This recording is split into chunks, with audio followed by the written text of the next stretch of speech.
बिस्मिल्लाहिर्रहमानिर्रहीम। अस्सलामुअलैकुम students, welcome to our 20th lecture. आज हम अपने 20th लेक्चर पे जा रहे हैं। जो टॉपिक चल रहा है हमारे पास वही वाला है, चैप्टर नंबर 11 के न्यूमेरिकल्स हम डिस्कस कर रहे थे। लास्ट क्लास तक हमने लेक्चर नंबर 8 तक न्यूमेरिकल्स कर लिए थे। न्यूमेरिकल नंबर 8 तक हमने न्यूमेरिकल्स कर लिए थे। आज हम न्यूमेरिकल नंबर 9 से स्टार्ट करेंगे। न्यूमेरिकल नंबर 9 या प्रॉब्लम नंबर 9 में हमें क्या डाटा गिवन है उसको पहले देख लेते हैं। The electric field at a point due to a point charge is 26 newton per coulomb and the electric potential at that point is 13 joule per coulomb. Calculate the distance of the point from the charge and magnitude of the charge. तो हमें क्या कुछ given है, हमें electric field की value दे दी गई है, E की वैल्यू दी गई है 26 न्यूटन पर कूलम, ठीक है। And the electric potential at that point is, और पोटेंशियल की वैल्यू हमें दी गई है V is equal to 13 joule per coulomb, ठीक है। हमने कैलकुलेट क्या करना है, distance of the point from the charge. हमने बेसिकली किया क्या, हुआ कुछ ऐसा कि हमारे पास एक चार्ज Q मौजूद था, ठीक है। इस चार्ज की वजह से इसके इर्द गिर्द जितना रीजन पाया जा रहा है, इस सारे रीजन के अंदर इलेक्ट्रिक फील्ड भी मौजूद थी और पोटेंशियल भी मौजूद था। तो हमने ये करना है, किसी एक पॉइंट, लेट अस सपोज इस पॉइंट पर, इस पॉइंट को मैं P नाम देता हूँ, इस पॉइंट P पर हमें इलेक्ट्रिक फील्ड की वैल्यू भी दे दी गई है और पोटेंशियल की वैल्यू भी हमें दे दी गई है, ठीक है। इस चार्ज की वजह से इस पॉइंट पर आने वाले इलेक्ट्रिक फील्ड की वैल्यू इतनी है और इस पॉइंट पर आने वाले पोटेंशियल की वैल्यू इतनी है। तो फाइंड क्या करना है, calculate the distance of point from the charge. हमने इस पॉइंट का चार्ज से डिस्टेंस फाइंड करना है, यानी कि R फाइंड करना है कि ये पॉइंट जो हमने सपोज किया हुआ है, ये पॉइंट चार्ज से कितने फासले पर है। Second thing, magnitude of the charge, और हमने इस चार्ज का मैग्नीट्यूड भी फाइंड करना है। तो हमारे पास दो चीज़ें फाइंड करने के लिए आ गई। एक तो ये कि डिस्टेंस फाइंड करें कि इस पॉइंट का चार्ज से डिस्टेंस कितना है, और सेकेंडली इस चार्ज की वैल्यू भी बतानी है कि इस चार्ज की वैल्यू क्या है जिसकी वजह से इलेक्ट्रिक फील्ड और पोटेंशियल की वैल्यू ये आ रही है, ठीक है। सॉल्यूशन की तरफ चलते हैं।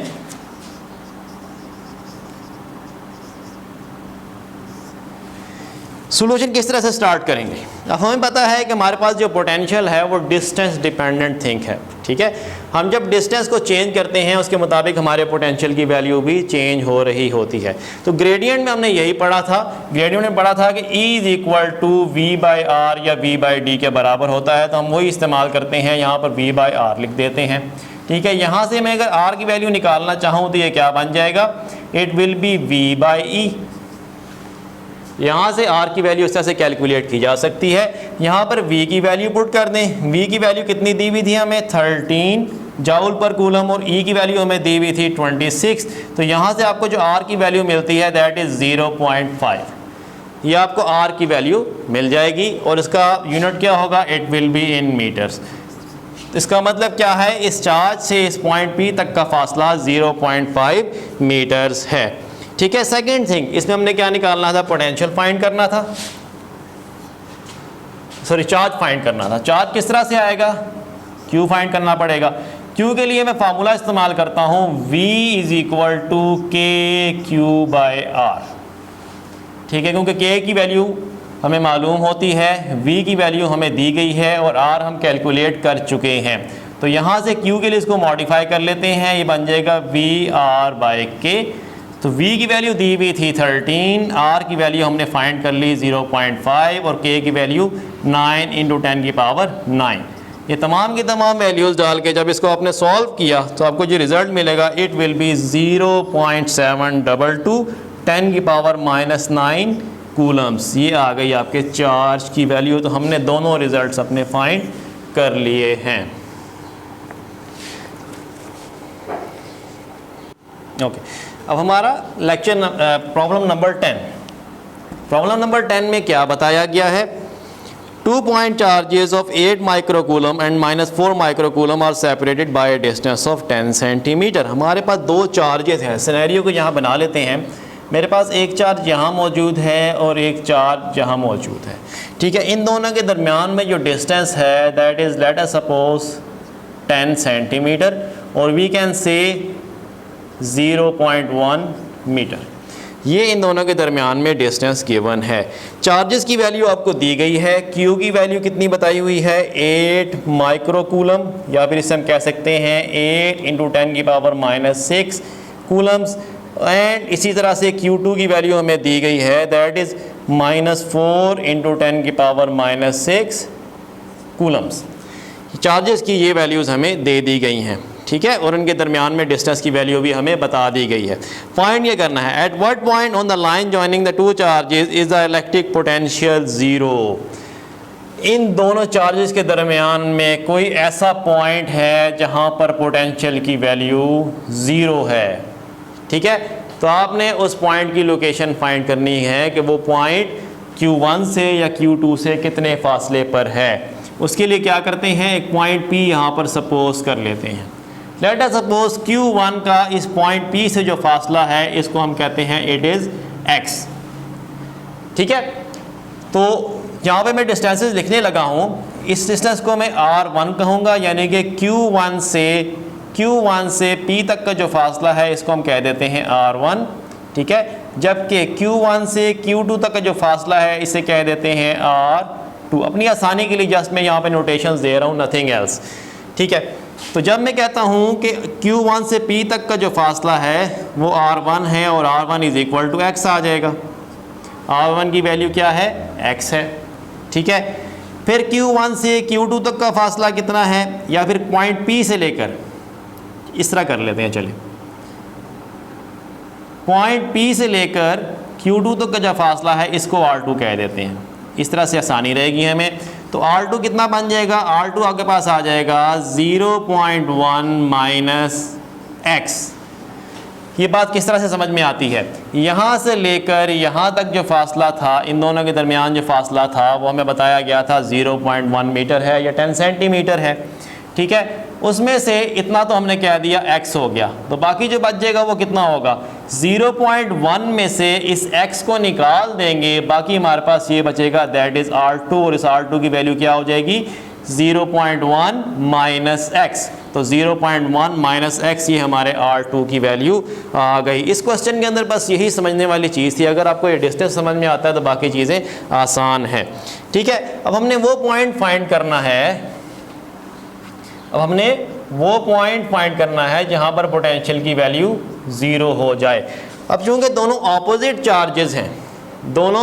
चार्जेस हैं, इसका मतलब क्या है कि वो पॉइंट जहां पर दोनों के पोटेंशियल बराबर हो जाएंगे वहां पर ओवरऑल हमारे पोटेंशियल की वैल्यू ज़ीरो हो जाएगी।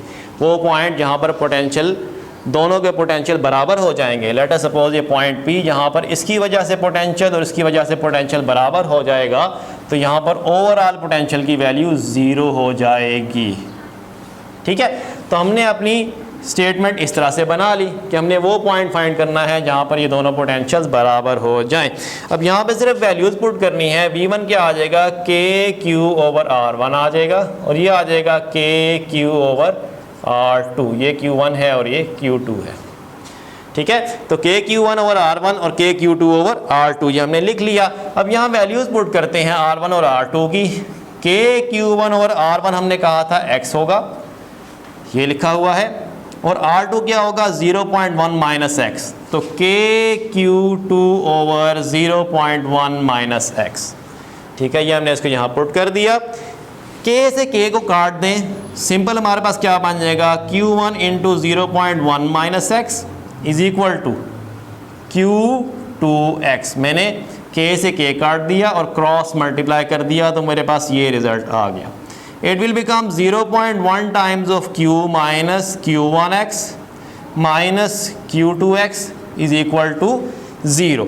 इस तरह की कोई चीज़ आपके पास आ जाएगी। अब काम बड़ा ही आसान सा हो गया। यहाँ पर आपने जस्ट वैल्यूज़ पुट कर देनी है। Q1 की वैल्यू पुट कर दें और Q2 की वैल्यू पुट कर दें, you will get the result. तो 0.1 इंटू Q1 की वैल्यू कितनी दी हुई थी हमें, 8 माइक्रोकूलम, यानी कि 8 × 10⁻6 आ गया। उसके बाद माइनस Q1x है, अगेन 8 × 10⁻6 इंटू x आ जाएगा, और उसके बाद Q2 की वैल्यू कितनी दी हुई है, Q2 की वैल्यू दी हुई है -4 10 की पावर -6, ठीक है। ये वैल्यू भी हम लोग एज इट इज़ यहाँ पर पुट कर देंगे, तो इट विल बी 4 10 की power -6 into x is equal to 0। इस सारे को जब आप सॉल्व करेंगे, सिंपल आपके पास इक्वेशंस लिखी हुई हैं, यहाँ पर आपने x की वैल्यू निकालनी है। तो एज यू ऑल नो कि x वाला जो सा पार्ट है वो x वाले पार्ट के साथ मैनिपुलेट होता है, उसके बाद ये कांस्टेंट पार्ट है। इस सारे को सिंपल आपने अलजेब्रिकली सॉल्व कर लेना है। अलजेब्रिकली सॉल्व करेंगे तो हमारे पास जो x की वैल्यू आएगी that will be 6.67 centimetres.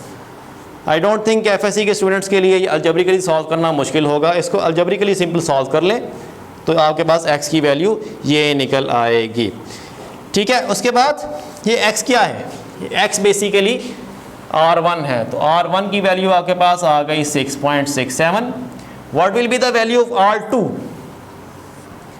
R2 की वैल्यू आपके पास आ जाएगी 0.1 माइनस x, यानी कि 0.1 माइनस 6.67, या इसको हम सेंटीमीटर में कन्वर्ट, ये सेंटीमीटर था, इसको जब मीटर में कन्वर्ट करेंगे तो ये बन जाएगा 0.0667। तो यहाँ से आपके पास जो R2 का रिज़ल्ट आएगा दैट विल बी 0.033 मीटर या फिर 3.3 सेंटीमीटर। ये आपके पास R1 और R2 दोनों के रिज़ल्ट्स आ गए हैं। Okay, next is problem number 11। Problem number 11 में क्या बताया गया है, एक an electron with an initial speed of 29 × 10 की power 5 metre per second is fired in the same direction as a uniform electric field of 80 newton per coulomb. Scenario को समझिए, हमारे पास एक इलेक्ट्रिक फील्ड है जिसकी डायरेक्शन ये है पॉजिटिव से नेगेटिव की तरफ। इलेक्ट्रिक फील्ड बाय डिफ़ॉल्ट इस तरह से ही मूव करती है। इस इलेक्ट्रिक फील्ड की वैल्यू हमें जो बता दी गई है वो है 80 न्यूटन पर कूलम। ओके, इस फील्ड के अंदर एक इलेक्ट्रॉन को फायर किया गया है और किस डायरेक्शन में फायर किया गया है, in the direction of electric field. तो हमने एक इलेक्ट्रॉन को इस डायरेक्शन में फायर कर दिया। कितनी स्पीड से फायर किया, स्पीड की वैल्यू यहाँ पर हम लिख देते हैं। स्पीड को किस चीज़ से रिप्रेजेंट करते हैं, v से, छोटे v से रिप्रेजेंट करते हैं, छोटा v लिखा गया है। तो स्पीड कितनी है 29 × 10 की पावर 5 मीटर पर सेकेंड। इतनी स्पीड से इसको इसकी डायरेक्शन में फेंक दिया गया है, ठीक है। अब होगा क्या, इलेक्ट्रॉन जो कि नेगेटिवली चार्ज होता है तो वो यहाँ तक तो नहीं पहुँच पाएगा, बल्कि वो किसी ख़ास पॉइंट तक पहुँचने के बाद यहाँ से रिवर्स हो जाएगा, ठीक है। आपने फाइंड क्या करना है, आपने ये बताना है कि ये इलेक्ट्रॉन किधर तक पहुँचेगा। इस इलेक्ट्रिक फील्ड के अंदर इस इलेक्ट्रॉन को हमने फायर किया in the direction of electric field. चूँकि ये नेगेटिवली चार्ज है तो इस नेगेटिव प्लेट की तरफ तो नहीं जाएगा ना, लेकिन चूँकि हमने फायर किया हुआ है तो किसी हद तक ही जाएगा, उसके बाद वहाँ जाके उसने रुक जाना है और यहाँ से फिर इसने रिवर्स हो जाना है। तो हमने वो पॉइंट फाइंड करना है जहाँ तक उसने पहुँचना है, यानी कितना डिस्टेंस ये मैक्सिमम इसके अंदर कवर कर पाएगा इस स्पीड के साथ, ठीक है। तो उसके लिए हम लोग क्या करते हैं, अब चूँकि इसके ऊपर जो फोर्स लग रही है वो इलेक्ट्रोस्टैटिक फोर्स है, इलेक्ट्रोस्टैटिक फोर्स इसको रोकेगी और उसको वापस ले जाने की कोशिश करेगी, इसलिए जो फार्मूला हम यहाँ पर इस्तेमाल करेंगे वो इलेक्ट्रोस्टैटिक फोर्स का फार्मूला यूज़ करेंगे। तो सोल्यूशन यहाँ पर देख लेते हैं इसका।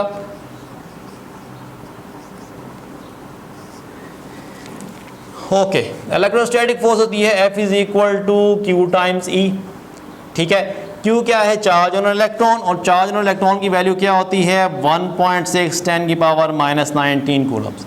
इलेक्ट्रॉन के ऊपर इतना ही चार्ज होता है ना, तो ये हमने इलेक्ट्रॉन का चार्ज यहाँ पुट करना है।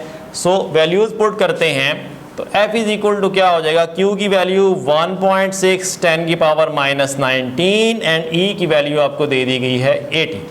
ये दोनों वैल्यूज़ आपने इसके अंदर पुट कर दी, ठीक है। यहाँ से आपको कुछ रिजल्ट मिलेगा, फिलहाल वो रिजल्ट मैं यहाँ पे लिख नहीं रहा, थोड़ा सा आगे चलते हैं। अब चूँकि इलेक्ट्रॉन जब इस तरफ को जा रहा होगा तो उसकी स्पीड चेंज हो रही होगी, यानी कि उसकी वेलोसिटी कम हो रही होगी या उसकी स्पीड कम हो रही होगी। It means there is deceleration, it means there is acceleration, ठीक है। तो चार्ज चूँकि स्लो डाउन हो रहा है तो यहाँ पर डेफिनेटली एक्सीलरेशन मौजूद होगी। तो मैं फोर्स को according to Newton's law ma लिख देता हूँ ताकि मैं यहाँ से एक्सीलरेशन मालूम कर सकूँ। कि कितना डेसिलरेट किया इसने। तो यहाँ से अगर मैं a निकालूंगा तो ये बन जाएगा 1.6 10 की power -19 into 80 whole divided by m। ठीक है, यहाँ से हम डेसिलरेशन फाइंड कर सकते हैं। तो प्रॉब्लम में आपको मास ऑफ इलेक्ट्रॉन रिक्वायर्ड है।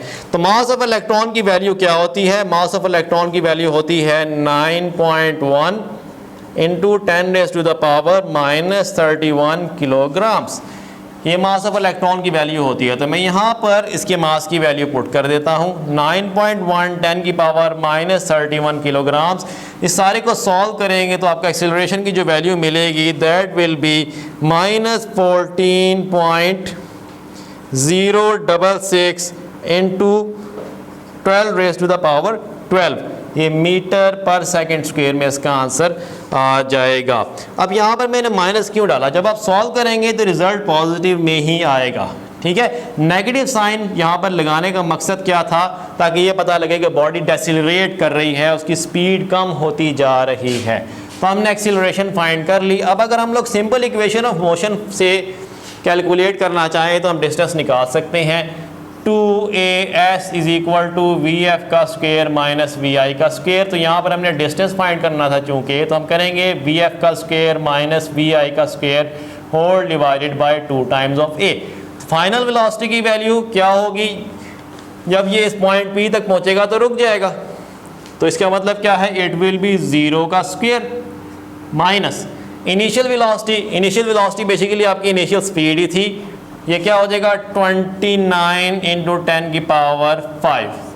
ठीक है, ये आपकी इनिशियल स्पीड और इसका ये स्क्वायर आ गया divided by 2 times of a। और a की वैल्यू कितनी है? 14.066 10 की पावर सॉरी होना चाहिए, ये थोड़ी सी मिस्टेक हो गई मेरे से। यहाँ पर 10 की पावर 12 आ जाना चाहिए।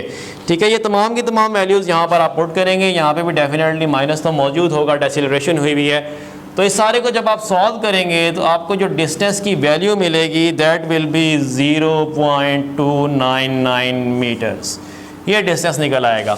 यहाँ पर एक बात और जो नोटिस करने की है कि अगर आप ये नेगेटिव साइन नहीं डालते तो आपके पास जो रिजल्ट आएगा ना दैट विल बी नेगेटिव, और डिस्टेंस तो नेगेटिव हो ही नहीं सकता, it will definitely be positive. तो इसका मतलब क्या है कि यहाँ पर ये नेगेटिव साइन आना चाहिए। डेसिलरेशन को शो करने के लिए नेगेटिव साइन आएगा, तभी आपके पास डिस्टेंस की वैल्यू पॉजिटिव आएगी। ये था हमारा problem number 11। Okay, problem number 12। Problem 12 में क्या कहा गया? 2 कैपेसिटर्स हैं।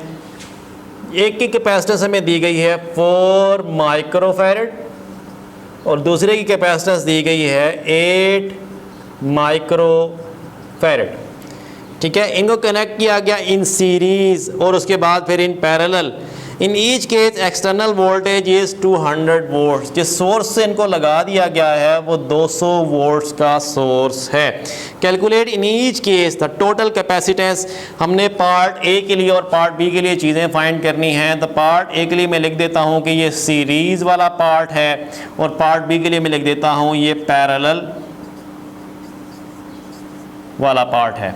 ठीक है, तो सीरीज़ और पैरेलल कम्बिनेशन के लिए हमने सिमिलर चीज़ें फाइंड करनी हैं। सिमिलर चीज़ों से मुराद क्या है कि पोटेंशियल ड्रॉप फाइंड करना है, चार्ज फाइंड करना है, इस तरह की चीज़ें आपने फाइंड करनी हैं। ठीक है, तो जब मैं सीरीज़ की बात करता हूँ यानी पार्ट ए की बात करता हूँ तो सीरीज़ कम्बिनेशन में हम इक्विवेलेंट कैपेसिटेंस किस तरह से निकालते हैं? Calculate in each case the total capacitance. तो सबसे पहले हमने क्या फाइंड करना है? सबसे पहले हमने कैपेसिटेंस फाइंड करनी है, इक्विवेलेंट कैपेसिटेंस। सीरीज़ के केस में इक्विवेलेंट कैपेसिटेंस किस तरह निकाली जाती है? 1/c equivalent is equal to 1/c1 plus 1/c2। Simple है, c1 की वैल्यू पुट कर दें। c1 की वैल्यू है 4 इंटू 10 की पावर -6 प्लस c2 की वैल्यू पुट कर दें 8 इंटू 10 की पावर -6। ये वैल्यूज़ आपने पुट कर दी तो आपको क्या मिलेगा? 1/c इक्विवेलेंट की वैल्यू मिलेगी।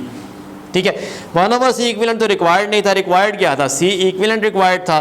तो हम क्या करेंगे, जो रिजल्ट आएगा उसका रेसिप्रोकल ले लेंगे। जब रेसिप्रोकल ले लेंगे तो हमारे पास सिनेरियो कुछ इस तरह से बनेगा। It will be c equivalent is equal to 2.66 into 10 की पावर -6 फैरेड।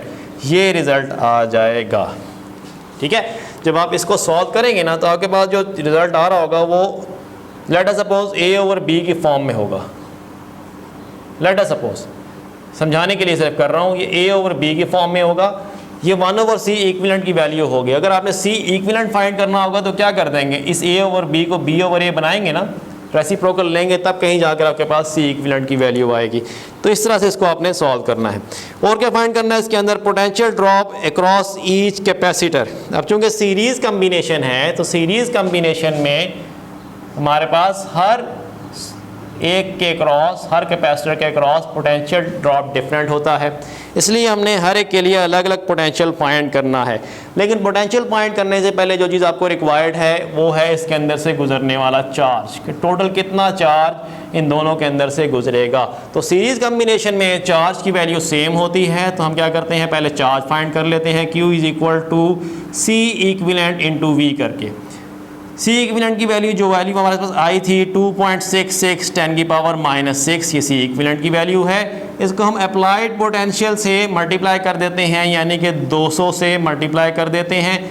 200 से मल्टीप्लाई करेंगे तो हमें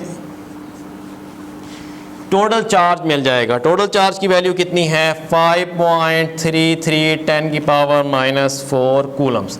ये टोटल चार्ज जो कि इस सर्किट के अंदर चल रहा है। अब इस चार्ज को इस्तेमाल करके और इनकी इंडिविजुअल कैपेसिटेंसेस को इस्तेमाल करके हम हर एक के क्रॉस पोटेंशियल फाइंड कर सकते हैं।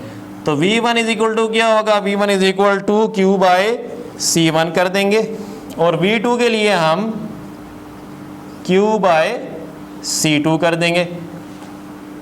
ठीक है, सिंपल जो Q की वैल्यू निकाली है उसको जब C1 की वैल्यू से डिवाइड करेंगे तो मेरे पास जो वोल्टेज आएगा वो आएगा 133.2 वोल्ट्स।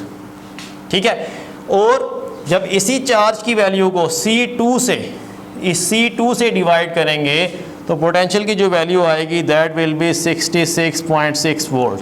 सो इट्स लॉजिकल 133.2 और 66.6 को आप ऐड कर दें तो तकरीबन 200 वोल्ट बन जाता है, जो कि हमने अप्लाई किया हुआ है। थोड़ा बहुत जो फ़र्क आ रहा है वो बेसिकली ड्रॉप है, वो ड्रॉप इसके अंदर आ रहा है।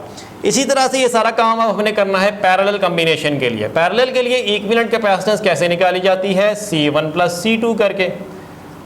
तो C1 और C2 इन दोनों को आप ऐड कर दें। ओके, बी पार्ट में क्या है, बी पार्ट में आप इनको आपने पैरेलल में लगा देना है। तो मैं दोनों कैपेसिटर्स को पैरेलल में लगा देता हूँ। ठीक है, और ये मैंने सोर्स अटैच कर दिया। अब यहाँ पर इक्विवेलेंट कैपेसिटेंस फाइंड करने का फार्मूला क्या होगा, C equivalent is equal to C1 plus C2, यानी क्या आ जाएगा, सिंपली 12 इंटू 10 की पावर -6 फैरेड आ जाएगा।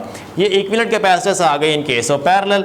ठीक है, दूसरा इसमें क्या फाइंड करना था, पोटेंशियल फाइंड करना था। तो चूंकि दोनों पैरेलल में लगे हुए हैं तो पोटेंशियल की वैल्यू दोनों के लिए सेम होगी, और जो वोल्टेज मैंने अप्लाई किए हुए हैं वही वोल्टेज इनके क्रॉस आ रहे होंगे। So V1 is equal to V2 is equal to V is equal to 200 volts. तो इनके क्रॉस जो वोल्टेज आ रहा होगा वो 200 वोल्ट्स ही होगा। उसके बाद जो थर्ड पार्ट है इसके अंदर, जो तीसरी चीज़ फाइंड करनी थी, तीसरी चीज़ क्या रहेगी इसके अंदर रह गया है आपका चार्ज। चार्ज की वैल्यू रहेगी जो कि फाइंड करनी है। तो चार्ज किस तरह निकालेंगे, Q1 is equal to C1V करके and Q2 is equal to C2V करके। तो सिंपल सी बात है, C1 की वैल्यू को हमने वोल्टेज की वैल्यू 200 से मल्टीप्लाई कर देना है। तो रिजल्ट आपके पास क्या आ जाएगा, 810 की पावर -6।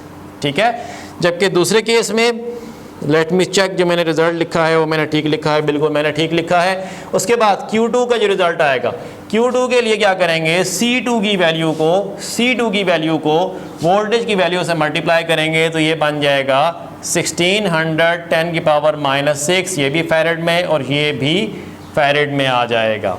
ठीक है, अब बुक के अंदर ये रिजल्ट्स गलत हैं तो इससे परेशान नहीं होना। बुक के अंदर रिजल्ट्स कुछ और लिखे हुए हैं, एक्चुअल में रिजल्ट्स यही आते हैं जो कि हमने फाइंड कर लिए हैं।